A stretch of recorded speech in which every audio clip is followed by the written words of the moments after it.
charge. Which says a tremendous amount, really, doesn't it? Whereas when there's an injury, I mean, look at Ferris last year.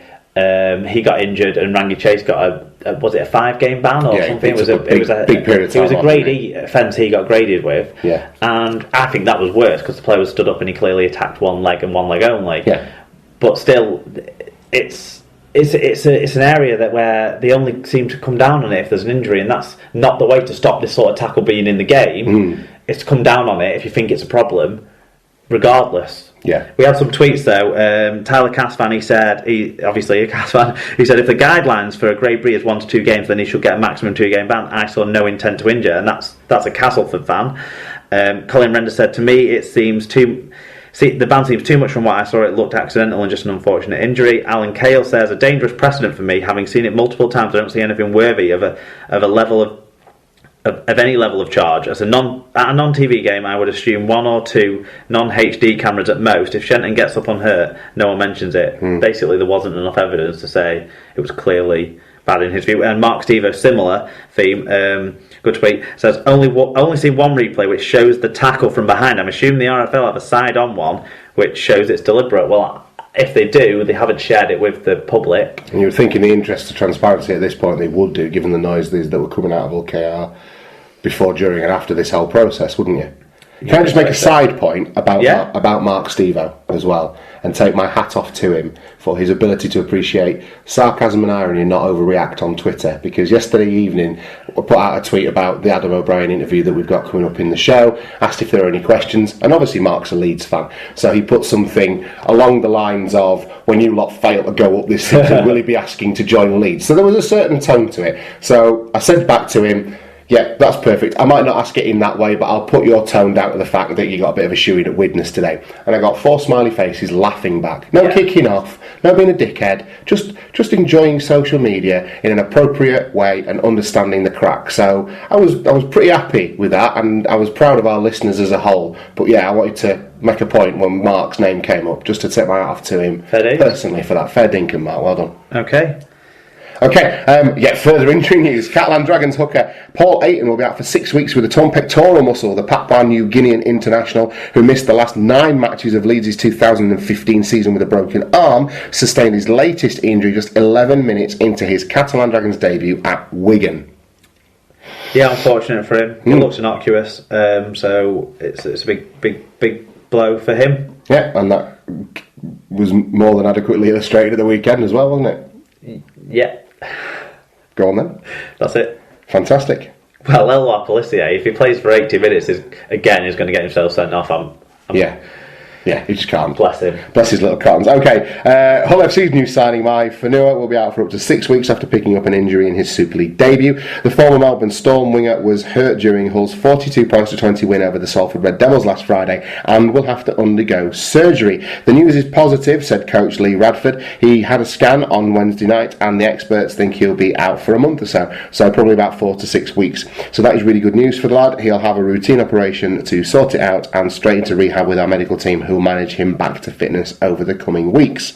So yeah, good, because it was a promising debut for Mai Fanua as well. Yeah, but they got plenty of depth there. Michaels played, didn't he, at the weekend, and it meant Norton wasn't allowed to go on loan to Huddersfield, really, which was to Jamie Foster's benefit, I suppose. It certainly was. Okay, Huddersfield Giants fullback Scott Griggs will be out for up to 5 months with a shoulder injury, according to head coach Paul Anderson. Griggs, who's 31, was one of 3 Huddersfield players to suffer injuries during their round 1 defeat at St Helens. Anderson also said that club captain Danny Brough, who suffered a dead leg that led to him being substituted, and Earl Crabtree, who hurt his groin, will be out for a few weeks as well. Yeah, Crabtree's had an operation, I think, on his groin, so maybe extended a little bit longer than Brough's might be out for, but yeah. Okay. Then some more happy news, I suppose, compared to all the injuries and doom around that. But some signings, mostly Castleford-based. Hooker Adam Milner has signed a 2-year contract extension that will keep him at Castleford until the end of the 2018 campaign. Milner made his debut for Cass in 2010 as a teenager, has gone on to play over 100 games for them. He says, I'm so happy, I really see the club going places over the next couple of years and I want to be a part of that. Also, Oliver Holmes has agreed a new 2-year deal, so witnessing up some of the young players there at Castleford. Keep him in the Super League side until 2018 again. Holmes, who's 23, has made 123 league appearances for Cass in 6 seasons, scoring 18 tries. Well, add 2 more to that. This is my hometown club, he said, and it's a really enjoyable place to come and work and play rugby. It's the only place I've ever known. I've been here since 2008 when I left school, and I can't see why I want to leave. Also, another player who doesn't seem to want to leave, veteran prop Andy Lynch, was the third Cass player to pen a new deal this week, signing a new 1-year extension, so he'll be there till the end of 2017 now. When he'll be 63. Probably. He's close, isn't he? Great stuff. Evergreen. Great career on Andy Lynch. Yeah, when he retires, he should be held in the same regard as a peacock, as any prop of the Super League era, I would say. Yeah. But whether he will or not, because he's played a little bit, sometimes not at the title contending size. But he did win stuff with Bradford, didn't he? Yeah, he won a grand final with Bradford in 2005. A World Club Challenge as well, I guess. Mm-hmm, yeah. Yeah, no, he was fantastic in a Bulls jersey. Was he at Hull when they... No, he'll have been at you when Hull won the Cup. Yes, he was. He was with us. Okay.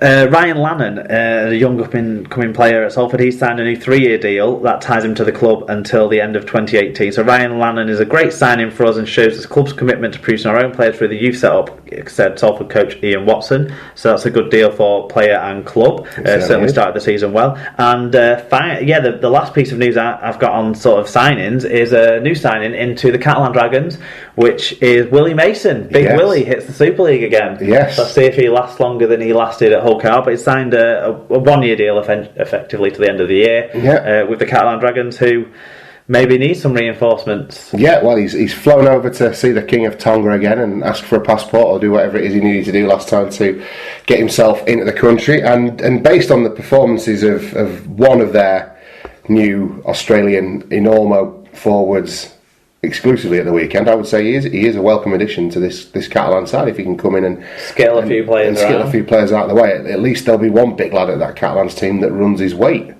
Coming from down under. We'll talk more about the abject performance of the Catalan Do you think Dragons. It's a good signing?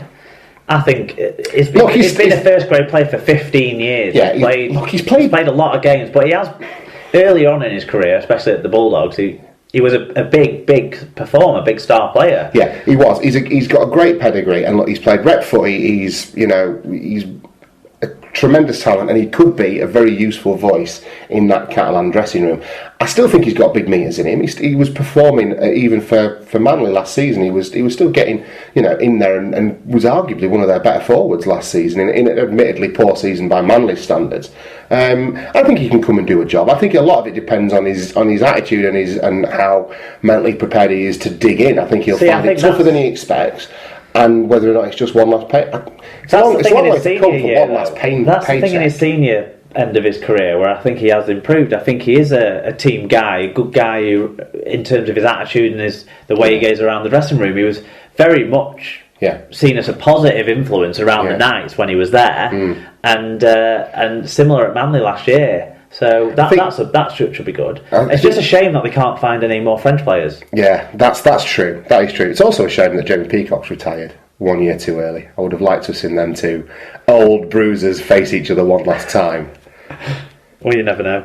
Well, it seems unlikely. Leeds might be making a desperate call. Just getting everybody back. Get Carly on the phone. Okay, so we've got an and finally. Now, ordinarily our and finallys are happy affairs where we have a joke and a laugh at something that's come up in the news. The story isn't particularly happy, but what does make you happy is giving me an opportunity to read out big swathes of the RFL's rule policy. So, and finally, Wakefield Trinity Wildcats have been fined £20,000 after an independent tribunal found them guilty of breaches of the RFL operations rules following crowd misconduct during a match against the Bradford Bulls, played at Bellevue Stadium on the 15th of August 2015. Wakefield supporters were found by the tribunal to have engaged in chanting of a racist or offensive nature. Spreaker, the tribunal found that Wakefield were guilty of breaching the following operational rules. B1.1, which sets out the club's responsibility for the management of its ground safety, B1.5, which sets out the club's responsibility for the behaviour of its spectators, and B1.6, which sets out the club's responsibility to use its best endeavours to ensure that all spectators at its ground do not engage in any unacceptable behaviour or language, and to apply a zero tolerance to those who do. Also, D1.1b, conduct which is prejudicial to the interests of the game or is improper conduct. Half of the fine has been suspended until the end of the 2016 season and will become payable should Wakefield be charged with a similar offence within that time. The tribunal also ordered the club to pay a £1,000 fine, which was suspended following a previous incident of misconduct involving spectators. That was the flare onto the pitch, wasn't it? A smoke bomb. So everyone enjoys Tom reading out operational rules. There you go. Whether they're positive or they're normally like negative stories, aren't they? To be fair, if we're whacking out the operational rules. Yeah, but I feel like I'm getting on top of it a little bit with the lingo. So maybe it's lost some of its. We'll see. It was your first step out in this year, and you've done quite well with it. I was impressed with that. I'm going to have to find some more complicated wording next time there's a rule breach. Absolutely. This was most of the issue that they've raised is basically the stewards didn't stop it. Yeah. During the game. They took positive actions after the game to make sure it didn't get repeated, but they didn't stop it during the game. I do feel a little bit for the stewards because they aren't responsible for the behaviour of what is admittedly a minority of dickheads. But if you say, for instance, there are, and I'm plucking numbers out of the air, let's say there's 40 people, 40 blokes chanting this sort of stuff. How many stewards does it take to eject those 40 people? Do you think it'd be 40? Well, whoever. I'm just saying, maybe discretion is the better part of valour in this case, and the club take appropriate steps.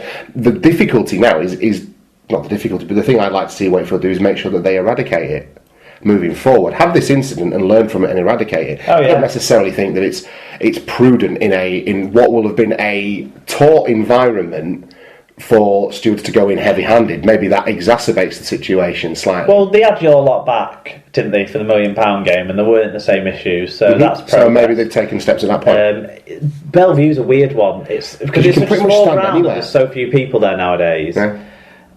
The players could hear more than say they could hear from you at a bigger, busier ground like Headingley or the DW or...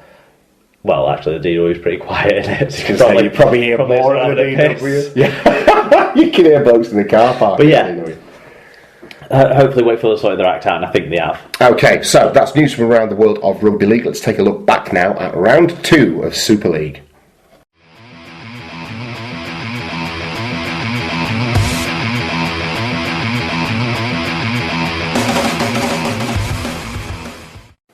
So, round 2 of Super League. I'm going to christen this the what the fuck round, basically. There was upsets galore, and it started on Thursday night with a result that I think even the staunchest dyed-in-the-wool Salford Red Devils fan might not have predicted. 44 points to 10 the Red Devils ran out as deserved winners over a woeful St Helens side, Mark, in a result that, even with Roby being out, I don't think anyone saw this coming, did they? Well, I know one thing for sure. I'm not tipping Saints to win a game with James Roby out in future. No. We've learned our lesson. Yeah. Not that the young kid who came in disgraced himself, but I think just the whole fluidity of the whole, to be honest. The whole fluidity of the whole side, and also the inability of some of the other players to step up and take on leadership roles. I mean, Luke Walsh was not only simbing but also abysmal in general. And I think a lot of the... Sorry, go on. And some of the young players around that, just didn't really perform. Jack Owens had another poor game. Jack Owens was woeful at times. Tommy Makinson hasn't got involved yet this season, I don't feel. I felt a bit sorry for Tommy Makinson, though. Louis McCarthy-Scarsbrook is about as much of a centre as I am. How much service Tommy Mack is getting from your loose forward second rower deployed in the centres, I'm not entirely sure. I did feel a little twinge of poor old Tommy Makinson, to be honest with you. And it's almost like the spirit for the game was set from the off, though. The first, what was it, about 13 minutes, 14 minutes when Alex Walmsley was brought in? Yeah. Because they were doing so bad, they were doing so little, and Salford were...